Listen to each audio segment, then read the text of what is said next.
This is the Welsh Tommies. They've come today to the Royal Regiment of Wales museum that covers the Royal Regiment of Wales, the South Wales Borders, Welsh Regiment and Monmouthshire Regiment. And they've done a presentation to the museum, which we're very, very grateful for. And I'd just like the chairman to give a little talk on the saucepan, because everybody knows about the saucepan, but no one knows about the history of the saucepan. And I'm going to throw him in, because he didn't know I was going to say that. So, hand over to you.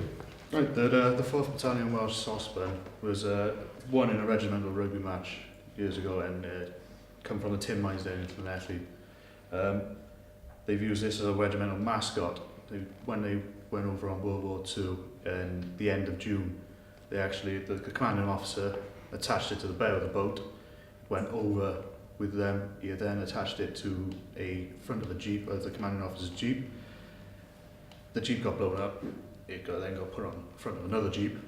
That one also got blown up, and he was fed up with that, so he actually stuck it on the front of a Brecon carrier, and there it stayed until they got into Germany. And that's as far as I know of what happened to it during World War II. But it was a massive honour thing for them to keep hold of it.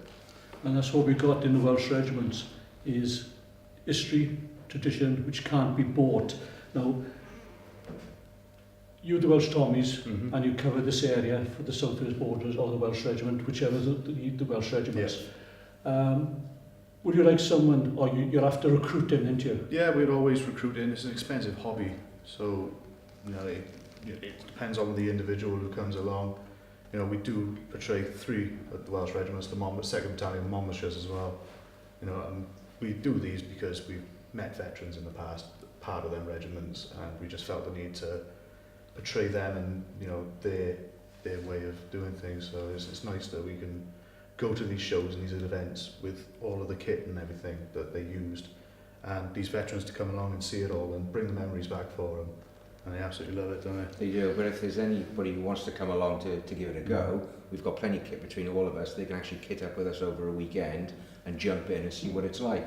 And obviously if they want to stay with us, then obviously they can purchase their own kit. But we always got plenty, and we always welcome anybody who wants to come along. What an opportunity to play soldiers without actually someone shooting at you. Now, if anybody wanted to join, how would they contact you? They can go onto the Welsh Tommies website, which is the Welsh Tommies .weebly.co.uk.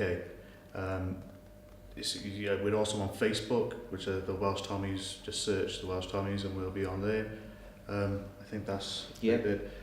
So we're on, you just search us through Google as well, the Welsh Tommies 3945 Re-enactment group, and our website will come up. Right, well, again, they've come up today, you've given a donation. What did you actually do to get this donation? We met a 2nd Battalion Monmouthshire veteran in France last year, and he was like, I had one of them, and we turned up on period correct bicycles, and he turned around to us and said, I was in cycle company in the Monmouthshires. Great. So then went from that, and we all sort of bought bicycles, these vintage bicycles, and you know, they're very old and not very good. You know, the old rod brake bikes, single gears, and we wanted to do something for charity. We wanted to do something and give something back. You know, a lot of reenactment groups, they all say they do charity things, but they don't really do anything. They sort of, no, they do, but they allow someone to sit on their bicycle or a motorbike or a tank and put all money in a pot, but they don't actually do anything for charity. So we wanted to challenge ourselves on a fitness level, as well as, you know, raising money. So we actually decided to come up here, start from the museum, and ride to Mainly Barracks in Cardiff, which is 55 miles, in this uniform, in full battle order, with the rifles, in full battle dress, with all webbing, fully weighted, you know, as they would have been back then in World War II, and we rode the 50 miles, and we completed it, and it was a massive achievement for all of us, you know, to get that distance on them bikes. It was huge. It was, yeah.